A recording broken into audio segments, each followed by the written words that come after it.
team, he is incredibly squishy. What that means is that the bot lane of TTV basically needs to one-shot someone when they go for an all-in, because otherwise this Gragas is going to get blown up. Yuumi can just sustain the Swain through that initial burst and then return fire on a Gragas without Aftershock, who's not going to have a lot of resist, who's going to be very squishy and prone to crowd control after he uses his combo.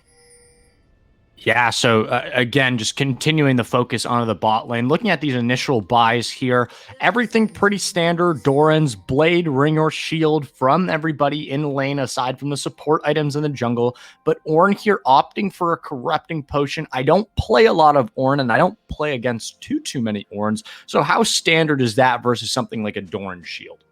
I think Corrupting Potion makes a lot of sense into the Karma matchup. I mean, he needs that mana so that he can effectively wave clear without running into too many problems. And Ornn has the advantage of being able to shop anywhere on the map, as long as he has a bit of delay to do so. So what we might see here out of the Ornn is go for his Corrupting Potion at the very start, and depending on his lane state early on, just do shop in lane so that he can pick up a Doran's item like a Doran's shield to just, you know, handle the slow wither of the Karma auto attacks that are going to come out against him and take his health very slowly but surely, meaning he can't get as much farm as normal. So a good buy from him there. When we're looking at the jungles here, it looks like they started on opposite sides. So the side of, oh, pardon me, CIK will be on... Oh, no, I just mixed up the teams for a second there. Sorry. The side of TTV will be starting on the red side, bot jungle, and the side of CIK will be up on the top jungle. Did I get my teams there correct? Yes, you did. It'll be red side is CIK here. It's a little confusing, both starting on red buff, but opposite quadrants. And I'm curious to see what this means out of the Evelynn. You know, this is a AP champion that's very reliant on mana in the early game. So him starting at the red buff means he likely has a plan to move around the bot side of the map here. And look at this. Rengar is immediately invading the blue buff of this Evelynn, but they have a ward on it. What I want to see is the Swain Yuumi collapse onto this Rengar right away. Bobby345 Pro is unable to in the mid lane because he's so pushed in, but their bot lane could easily collapse for that blue, but instead they're opting not to. They have a ward. That seems like a free kill. Yeah, I mean, it's a tough situation because as soon as Swain rotates up, they're going to grab the pings as well of the fact that both lanes are pushing in. You have to think that this is something that TTV might have discussed before the match, saying, you know what? We've watched the jungler on CIK. We know that he's going to start red buff top when he plays this Evelynn. So why not go for the invade earlier, potentially got a ward, and then make sure that your mid and bot lanes are both pushing in their waves. That way, if they want to go help in that jungle, they're going to lose a whole lot of CS for that. So good plays in the mid and bot lane to be able to support that invade there. Yeah, absolutely. And the Evelynn was even spotted by a very aggressive ward out of this Anivia phase Zookeeper in the middle lane. He pushed into the wave to Galio's turret right away. And look at that. He's got a blue ward, the just trinket ward, over the wall into Raptors. So he spotted when Evelynn crossed over into that side of the jungle. Similarly, the Rengar checked the wolves of the Evelynn, so they know 100% which quadrant of the map this Evelynn is in, and it means Rengar can take his blue and look for a counter gank or a fight right on the Scuttle Crab here, and I think he's going to get it.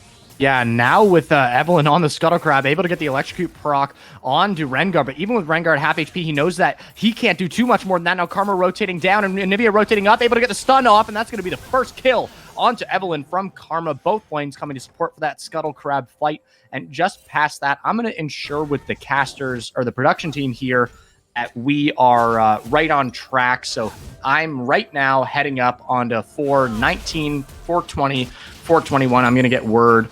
Okay, it looks like we are about 3 seconds ahead now, looking to the bot lane. Finally a kill onto Swain as they continue that CC, and now Galio re-engaging with not a whole lot of help in the mid lane. Has to be able to fall off, and now the stun from Anivia finally going to get the kill with the E, and an exhaust in the bot lane going to get a kill as well. I'm so sorry that I was a bit ahead with all of that, as we're just looking to turn back the time a little bit by 2 seconds. So Gutty, as we know to do all too well, I'm going to count us down, and then we will pause, and then I'll count us up to 2, and we'll press play, all right? Sounds good to me. All right, so 3, 2, 1, pause. 1, 2, play. Hopefully we'll be a little bit more on track. Right now I'm 5 minutes, 5:01, 502, and production will let me know if I'm ahead or behind at all now, as we are 3-1 for TTV. CIK going down quickly, and oh no, it looks like we're still 1 second behind. So Gutty, I think me and you can just do that on our own. Just pause, wait a second, and press play. I think we can do that on our own. Sounds good to me. And just to talk a little bit about those kills across the map there, it was just a really smart and calculated catch right at the beginning there. TTV is clearly coming into this match with a game plan of how to set this Rengar ahead, because Rengar is a champion that needs to snowball in the early game.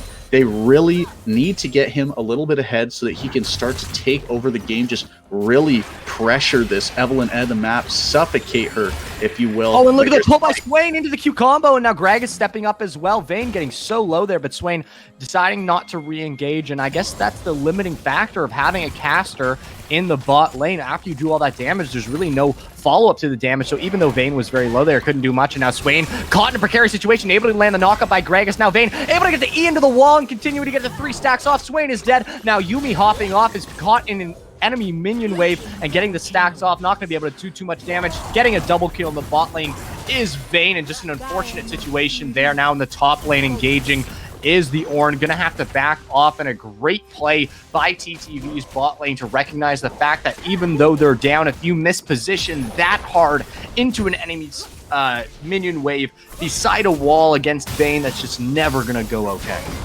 Bear Shorty's A proving he is the king of the tings. I mean, he's just getting a 3 double kill right there. Nobody's business. This is a Vayne 2, so it's not like this is an early game champion. He's going to be scaling up like crazy. That press the attack really enables him to go ham once he gets his mythic item, basically 1v1 anyone on the Rift. And it was a really nice start out of the bot lane of CIK. They got a good chunk, but they just got too overconfident there. They were down a level when Duo threw out his E and it didn't connect, and after that happens, you just have no all-in potential as this 2v2 on their side. Similarly, earlier on, we saw Bobby Pro not flash the Anivia Q that would have let him live. So overall, just I think we're seeing a bit of a mechanical difference between the two teams here. Oh, that's spicy little dodge from Nipitatum in the top lane. Now the teleport coming in from Anivia. Karma's going to be able to land the root onto Evelynn, and now just getting demolished by the Anivia R into E. Oh my goodness, the damage. A great re-engage by Nipitatum to recognize that his mid laner was teleporting top.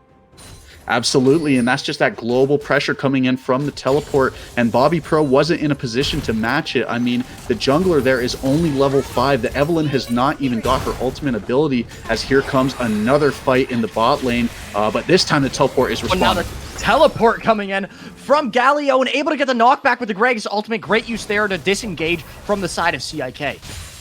Yeah, great stuff there, just saving that ultimate as a disengage tool.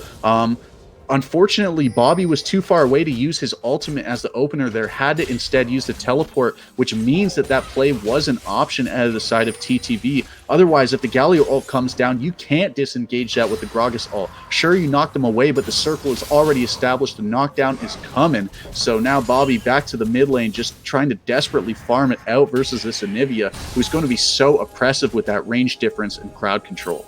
Yeah, you're definitely right there. I think I would have preferred to see a Galio ultimate towards bot lane, because then even if he needs to back afterwards, then he can teleport back into the mid lane. He can't exactly use that ultimate to get back in the lane. I mean, he could, but it's just a complete waste of utility there. So I think maybe a bit of a misplay for teleporting versus ulting in, but also gives him a little bit more precision in terms of where he's coming in. Onto that ward, but yeah, you would have loved to see a Galio ultimate instead, and now TTV taking a drag for their own purposes. Absolutely, and the Rengar, he again has laners roaming towards him to help him out, and that's been the story of this game, right? TTV is just putting their jungler in positions to succeed, whereas the side of CIK is not, right? They knew that the Rengar invade was happening right at the start of the game, that he was going for that early blue buff, but his laners did not respond as no, Vayne getting caught under turret. she was targeted by that tower for probably a millisecond before actually taking a tower shot, maybe even baiting towards a dive as Gragas and Rengar in that tri-bush just above the tower. And I believe that's what we're about to see here as Vayne's pushing into a turret, and you don't want to ward there too quickly. Now jumping out of turret, able to get the stun up onto Swain, but Swain getting healed so much by Yuumi, and now Evelyn canceling the back to go back on her turret, and now getting exhausted on her turret is the Vayne, and Swain's going to go down to that dive. Now Evelyn has to back off. That third shot doing so much damage. Ultimate coming in from Galio, able to dodge it as the Vayne, and now reposting up, able to get the double kill onto Evelyn. Now Galio, Vayne is very, very low here. Yuumi hopping onto Galio, allowing him to get out of that fight, and a great play by the team of TTV to have a successful tower dive there. And I have to highlight Vayne's ability to dodge out of the ultimate from Galio to be able to repost forward to grab the Evelyn. Absolutely, just putting us so much through it, but here's the Ornn all in. And now Ornn ulti coming all in. Karma is maybe going to go down here, but look at the shielding as well as the movement speed increase. We're going to do one more time check here, as I believe that fight was a little bit off. So I'm right now on 1040, 1041, 1042, 1043. Let me know how many seconds to pause for a production team. Apologies. We are spectating this in the league client, and sometimes the stream lags a little bit now. Looks like we're finally good, and we might continue to do one or two more of these, but we'll try to keep it for dead space time. Now up over 6K gold, 11 minutes into the game. TTV is, how can CIK come back from this? Well, I need to see a little bit more focus out of squad. Right now, they're playing very reactively, right? Things are happening to them, and they're doing their best to respond. And that is never a recipe for success. You need to be proactive in a game of League of Legends. You need to be pushing your tempo, finding plays, making advantages on the map. Even if you are very far behind, you have some great wombo combo on your team. We saw Ornn almost win a 1v1 versus Karma in the top lane. Why not send your jungler up there and make something happen? Why not get that Galio ult up there proactively rather than just reacting to a bottom tower dive, as we see some trades here in the mid lane. Unlikely to be an all-in from either side thanks to both champions being so safe as Evelyn. Oh, and the flash from the wall from Evelyn, or from Rengar, pardon me, as Evelyn ults over the wall. Now Rengar just completely running him down. You see the Conqueror proc there, and still we don't see a kill in the top lane. I'm surprised she was able to get out of that. Nice ult from Gragas, pardon me, to be able to get the Swain there. Now Yuumi all on her lonesome. That cat is gonna go down. Yeah, and that's another couple of deaths going over to this Vayne, who already has her immortal shield bow. Meanwhile, on the top side of the map, it looks like this Ornn was able to save Evelyn, who had to use her flash and ultimate, so she has no more playmaking available. But similarly, Rengar had to burn his flash, so the junglers are going to be a bit neutralized. But overall, you're feeling much better as TTV when that happens, just because you're so far ahead already. Who cares if your Rengar can't make a play when your laners are just stomping 2 versus 2 in the bottom side, taking the first tower, having 6 kills and a 700 gold shutdown on Vayne before 15 minutes. Oh my gosh, and not to mention the CS lead as well. We're looking at over double the CS of that bot laner in the form of the, pardon me, Vayne versus Swain in that little rhyming duo in the bot lane. So that's where a lot of the gold lead is coming from right now, and that's not exactly who you want to see it, considering the fact that Vayne, as you mentioned, isn't even an early game ADC. Absolutely. The only problem is Vayne is very vulnerable to the champions that are coming out of CIK due to her short range. She only has the 500 auto attack range, which means she's very vulnerable to being caught in an Evelyn ultimate or the... Oh, excuse me, here's an and now an Ornn ultimate coming in as well as Evelyn from behind. Great positioning from her, now flashing away as the Karma, but she's going to go down to Evelyn. Great positioning from Evelyn to utilize her passive and ensure that Karma could not see her at all. Now Swain rotating into the mid lane, able to grab the hook, but the knockup from Galio not going to land, and now Vayne getting 3 stacks onto the Galio, and a nice ultimate from Yuumi to stun 2 players, while Vayne continues to harass this Galio, getting him very, very low and having to disengage there. A great engage, I believe, by the side of CIK, but unfortunately just nothing coming out of it.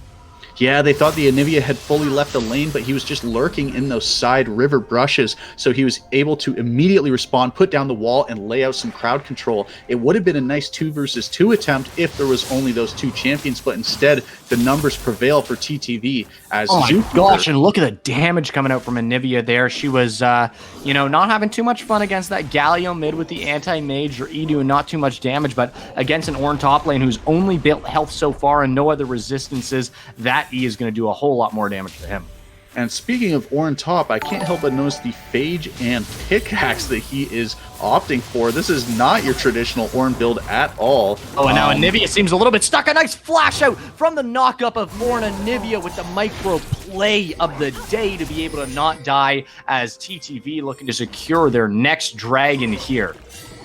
Yeah, and this is just a great cross-map move, right? As an R-engage happens onto this Galio. Now Karma and Greg is both onto the Galio, not taking too much damage. It's all AP, but Rengar with the AD party coming back in, jumping in and out of bushes to be able to take down that Galio. See you later, buddy boy. That's a kitty cat with his fangs on your neck. You are all the way down, along with 12 of your teammates, as it is 12-2 from the side of TTV. Just a big overextension out of Bobby 345 Pro, right? You know that they just took the dragon. You heard that it is gone down, so you know that there's going to be enemy champions in the bot lane. But here's an engage. Oh, and now the engage onto Swain. Swain having to flash as well as a Yuumi heal coming out. That's 2 summoner spells down to the bot lane, and a re-engage top by Ornn again as Evelyn continues to use that invisibility passive to harass the top laner. Anivia Shell's not going to keep her alive for long, as that passive's going to go down. And another great engage. Is that an Ornn ultimate? Uh-oh, Ornn. I think he might have accidentally pressed R. He was worried that the Anivia was going to come back and one-shot them both, but Evelyn still had her ultimate available for that execute. Works out in their favor at the end. You know, they do manage to get the kill. A few too many ultimates burned in the process, but, you know, end of the day, getting these shutdown kills is how you get back in the game. Sure, you have to blow more resources than you would have liked, but end of the day, you need the gold in your pockets. This Evelyn needs to get strong if you want to have any hope of surviving, because she has to one-shot the Vayne AD carry.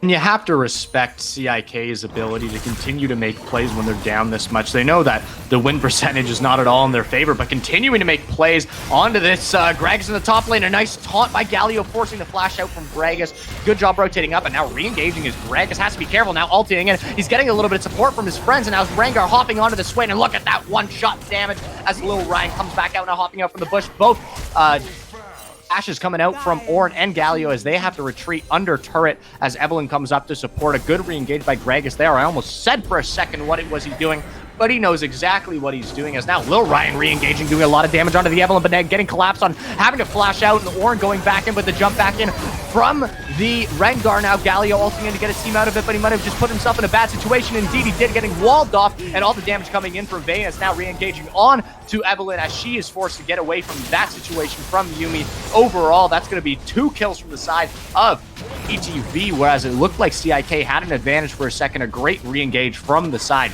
of TTV. You cannot win the 5 versus 5 at this point in the game if you are CIK. I like the initial idea, right? They're trying to make a play on the map, play the numbers game, get a little 2 versus 3 or 3 versus 2, just have something that's in their favor. But as soon as it turns into the 5 versus 5, when all players have rotated in the one spot on the map, you have no chance of winning the 1 versus 1, but here's an engage. No, not at all. Now Ornn taking so much damage from the Vayne. That third shot definitely going to go ahead and kill him. The Ornn ultimate was a good try, but unfortunately didn't have the team to support him there as he engaged on one person, ends up going down. Now the auto attacks coming out onto this inhibitor. Yeah, and this is... it's rough. There's no way to put other than that. If you're CIK, you're struggling through right now because it's looking bleak. The Vayne is super strong, and you're having a hard time getting to her through all this crowd control on the side of TTV. But you still do have this Evelyn in your back pocket, right? She has the Night Harvester. She has her Sork shoes. She is going to do a lot of damage. But unfortunately, when the attack damage carry of your opposition, Bear Shorty's A is rocking not only a shield bow, but also the magic resist and healing that comes with that, the Spirit Visage. That's a tough one-shot target. Yeah, I mean, we were looking for some sort of attack damage out of the side of CIK in Trapped, and we actually never ended up seeing it, and I don't know if we really commented on it, but you can see it here as you see 3 Spectre Cowls being built, as well as the Spirit Visage. When you stack up MR against a team that can only deal AP damage, let alone the fact that they're so far ahead in this game would be heading in their direction either way, so maybe a bit of a misplay in terms of the picks. If they were looking to end 320, it might have worked out, but not potentially going to happen against TTV, who has a team full of plats and diamonds. But Frozoni, you're missing out on the secret weapon of CIK here. You can see that the Ornn has picked up a Gore Drinker in the top lane. That's their AD threat coming in there. The full tank Ornn going for the lifesteal AoE. He is going to auto attack him down. And now getting glacial augmented by the Karma. Vayne is going to be able to pick up that kill. So tough from the, pardon me, full AD Ornn. Yeah, not sure if I agree with that build. Definitely a controversial one that LoL Pro guides would not recommend in your solo queue matches, but in the 5 versus 5 meta, I suppose anything can happen, but I think we're seeing here why people opt for tank as this happened. I wish there was more to comment on there, but I think Swain just stood still and accepted his fate. Now Vayne trying to re-engage onto the Evelynn. She's disappeared, but Vayne knows exactly where she went. Both players just kind of standing still for now. Vayne able to land the ult into the E, I think, at Anivia, pardon me. I think that Vayne just kind of said, you know what, Anivia, you can have a couple kills now, and look at the damage coming out. Yuumi opting to heal there, and they're just going to stand around and let Anivia get a double kill there. Bird is flying high, up 15k gold, up 2 dragons, up 6 turrets. I don't know what else to say except for, oh, the match has been paused. Looks like a power outage. 2 players have been disconnected, 1 on each side. So we're going to wait for this one to repause. And until then, I'm sorry, there's not too much else to talk about here. I like that little Mexican standoff there between Wen Duo and Bear Shorty's A in the bottom bush. I mean, it looked like there was a little bit of a rivalry going on there, both players just messing around, but it turns out it's the double disconnect instead. Talk about something that you would not expect to scratch off the bingo card from this match, as we do get the game resumed here. Right now, Ornn is looking for an all-in again, but I don't know if the full AD will help. Yeah, I mean, Karma at this point is actually just too tanky. Even if it's only an MR, there's going to be a health aspect to that as well. Now, rooting the Ornn, and she might actually be able to win this trade, surprising enough, being 204, and especially with a little bit of help from Rengar. Sorry, Ornn, if you don't build tank, that happens, kitty cat. See you later as Lil Ryan picks up his 3rd kill of the game. And just a bit of a reminder here, we are in a 4v4 situation. I believe both teams agreed to just start. I think they know where this game is headed, as well as all of you should. If not, maybe catch up on a little bit of sleep, because it's pretty clear what direction this game is going. Yeah, and I think we could take this time to talk about the missing link here, which is Gwen. New champion that was just released today. We heard some intel from our admins that we might be seeing it here in this match if it wasn't banned away, but instead both teams opting to just not pick it. Playing a champion on the first day of their release is a little bit tough, so instead never shows up. Gwen, I think, is going to be a nightmare in your solo queue matches. She does percent max health damage, always a recipe for success when it comes to champions.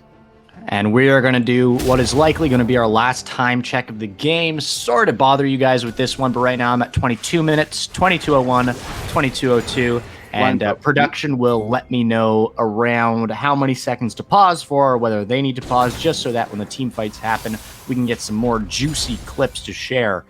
A little bit of an FYI, this tournament actually got featured on a League of Legends clip channel, which will be posted in the Discord.